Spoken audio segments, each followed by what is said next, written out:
So today I'm going to talk to you about, can weight training bring adrenal fatigue back? That was a question that I get very commonly from my coaching clients or the people that I work with that are exhausted, burnt out, not handling their stress very well, crash in the middle of the day, don't wake up with abundance of energy, have a little more energy at night, are dealing with a lot of brain fog, don't have a lot of motivation, and maybe don't have a lot of libido. Their hormones are in balance, not able to lose weight, not able to gain weight, and just not handling stressors very well. That's a really good concept of what adrenal fatigue is. It's a very controversial term, that's for sure. If you look in the medical research or you go to your primary care doctor or the traditionally trained endocrinologist, there is no such thing as an adrenal fatigue based problem. It's called adrenal insufficiency. It's very uncommon and it's an autoimmune condition. I have plenty of videos that discuss about the truth about adrenal fatigue, so make sure that you subscribe to my YouTube channel.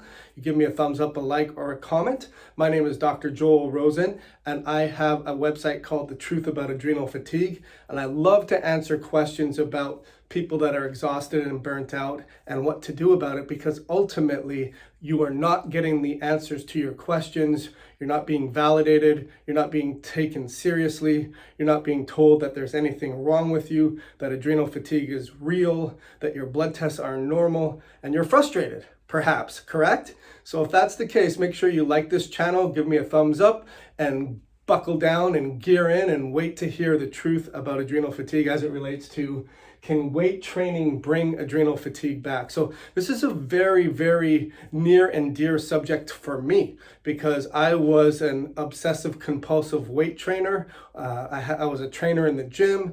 I also bodybuild for my own body, and I became exhausted and burnt out. In fact, it was one of the reasons why I developed an HPA axis dysfunction or an exhaustion-based condition, even if my adrenals didn't completely stop putting out cortisol. I was still exhausted, I was still burnt out, I was still looking for answers, and I was confused.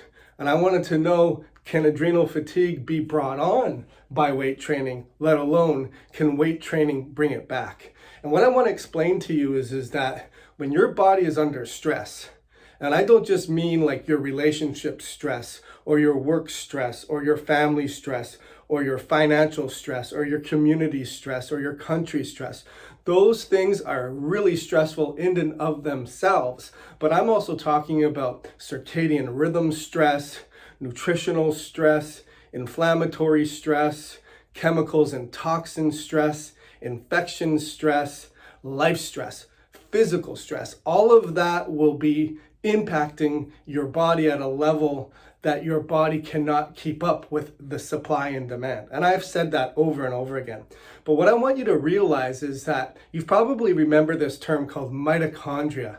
The mitochondria. And the mitochondria are basically the parts of your cells that are responsible for producing ATP.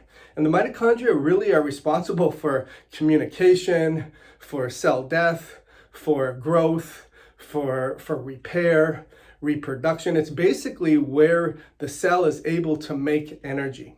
And one of the most extensive mitochondrial dense tissues in the body is your skeletal muscle, is your muscles. So your chest muscles or your bicep muscles or your quad muscles or your back muscles. Those are very oxygen dependent mitochondrial producing organs, if you will. And when you're using the body to the extent of producing energy through contractions, and you have all of these other stressors that have been impacting you, you can definitely overdo it. That's for sure. That's what happened to me. So now a lot of doctors will say to you, don't exercise. And I always like to say to my clients and my patients, if a doctor says that to you, at least look at them, him or her, and see if they exercise themselves. Because I don't feel it's coming from a point of integrity if the doctor doesn't exercise themselves and they're giving you advice whether you shouldn't exercise or you should exercise. either way because they're not walking the walk. Taken from someone who does walk the walk, I have an exercise physiology degree and I was a personal trainer for many, many years. And I tell someone, look, exercise is a double-edged sword. If you're exhausted, if you're burnt out, if you are not making energy at the demand that your body needs and your supply is depleted, it's not going to be a good idea to go and put more demand on your body's ability to produce energy. Because ultimately what's going to happen is it's going to create a bigger disparity. And that makes a lot of sense, right? I mean, I wouldn't tell you if you're getting a certain budget in your finances on a monthly basis and you're controlling that, or you're even behind a little bit, and I say, okay, I want you to go out and take a new loan out, or I want you to go make a new purchase, or I want you to go on a new vacation. It's not going to make sense. You're going to add more stress to your already unequal ratio of your money coming in and your money going out. It's the same thing that happens in your body. It's common sense in that term.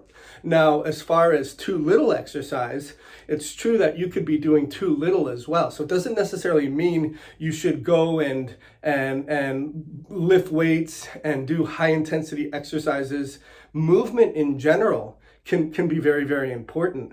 It's important for cardiovascular effects, for blood flow, for lymphatic directional flow as well, for endorphins being released in your brain, from oxygen being delivered to your cells, for just the physiological benefits of doing something. It's very, very important. So one of the questions I also get is well, I had an illness. I had Epstein-Barr, or I had a major candida exposure. I had H. pylori, or I had C. diff, and I had to do a microbial cleanse, or I did a liver detox. And I feel like I didn't bounce back, or when I exercised, it took too much out of me. And perhaps it did, because what happens is when you exercise, you produce a lot of ATP, you produce a lot of energy. Your mitochondria are physiologically ramped up.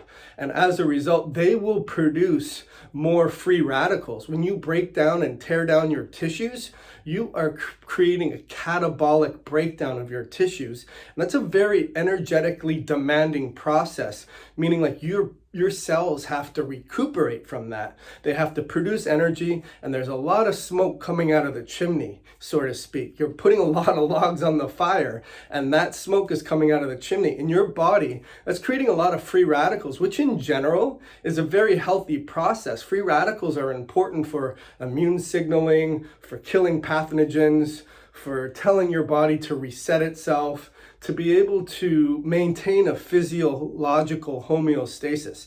But again, if you already have inflammation, or perhaps you never fully recovered from your illness, or perhaps that you have a reactivation of a viral infection, and then you go and exercise and you produce more free radicals, you're going to tip the balance in the unfavorable position of fatigue and breakdown again. And so to answer the question, can weight training bring adrenal fatigue back?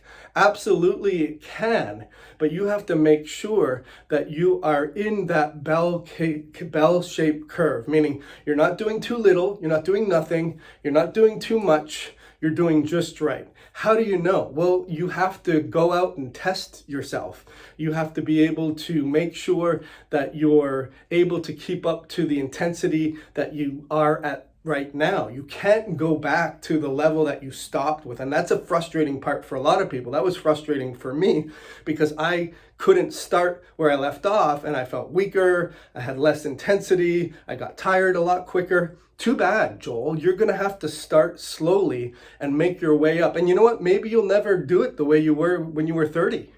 And that's okay, because it's all relative. And so you have to use yourself as a self-study. Some important tips are making sure that you are getting an adequate amount of rest, meaning you're not necessarily going back to back to back. You're listening to your body. You're refueling. You're getting proper nutrients, micronutrients and macronutrients, vitamins, minerals, carbs, proteins, and fats. you're getting adequate sunlight, you're making sure that you're controlling your circadian rhythm, you're making sure that your mindset is in the right position, that you got a lot of gratitude and celebration. And those are the things that can make huge differences to your health. If you're still suffering and you're not able to bounce back, then that's probably a good idea to go to see your primary care physician and have a blood test done, or go see an alternative care provider. I work with clients all over the world, but go get an assessment to figure out, okay, what's going on with the mitochondria? Is there inflammatory markers? Do you have an oxygenation problem? Is there an iron carrying capacity issue? Is there immune dysregulation? What's going on with your blood sugar? What signs of other signs of inflammation are there, so that we can nip it in the bud and get you back to your ability to regain your health, regain your strength, and be able to go back and weight train, albeit in that bell-shaped curve zone. So hopefully that made a lot of sense. My name is Dr. Joel Rosen. Make sure you subscribe to my YouTube channel, and I look forward to helping you end your adrenal fatigue nightmare. Thank you so much.